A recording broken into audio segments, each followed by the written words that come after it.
নমস্কার বন্ধুরা, বৃষ্টি বিশ্বাস ইউটিউব এবং ফেসবুক পেজ থেকে তোমাদের অনেক অনেক শুভেচ্ছা। তো কলেজে এখন পরীক্ষা চলছে, ছুটি হয়ে গেছে, দেখো স্টুডেন্টরাও সবাই বেরিয়ে গেছে, আমিও বেরিয়ে যাব। তো আজকে বেরিয়ে চলে গেছিলাম একটু কাঁচরাপাড়া শপিং করতে। আসলে শপিংটা আমার জন্য ছিল না, শপিংটা ছিল আমার একটা বৌদির জন্য।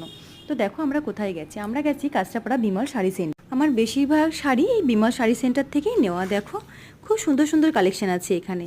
গিয়ে দেখি আমরা কলাক্ষেত্র, সাউথ ইন্ডিয়ান কিছু শাড়ি, তারপর বিভিন্ন ধরনের শাড়ি ওরা দেখাচ্ছিলো। এখানে অনেক ধরনের বমকাইয়ের কালার অপশান ছিল, মাদুরাই সিল্ক, ইভেন কাতান সিল্কগুলো খুব ভালো ছিল। বিভিন্ন ধরনের শাড়ি আমরা এখানে দেখছিলাম। আসলে আমার বৌদি বেশিরভাগ শাড়ি আমাদেরকেই বলে যে তোমরা কিনে দাও, টাকা পাঠিয়ে আমাদের উপর একদম চোখ বন্ধ করে বিশ্বাস করে ছেড়ে দেয়, এরকম একটা ব্যাপার। যাই হোক, এই শাড়িগুলো দেখার পর কিছু একটা আমি নিয়ে নিয়েছি, সেটা তোমাদেরকে পরে শেয়ার করব। চলে গেছিলাম ওপরে। ওপরে অ্যাকচুয়ালি কী হয় বলতো, ডেলি ওয়ারের জন্য আমার কিছু কালেকশন নেব, সেটাই নেওয়ার জন্য। দেখো এখানেও বিভিন্ন ধরনের ডেলি ওয়্যার কালেকশন তোমরা পেয়ে যাবে। এখান থেকেই কিছু কেনাকাটা করার পর আমরা নিচে বিলিং কাউন্টারে এসে দেখছি এত পরিমাণে ভিড়, কি বলবো তোমাদেরকে। তো তোমরা যদি দেখতে চাও যে আমি কী কী কেনাকাটা করেছি, প্লিজ আমাকে কমেন্ট করে জানিও। আমি অন্য একটা ভিডিওতে অবশ্যই তোমাদের সঙ্গে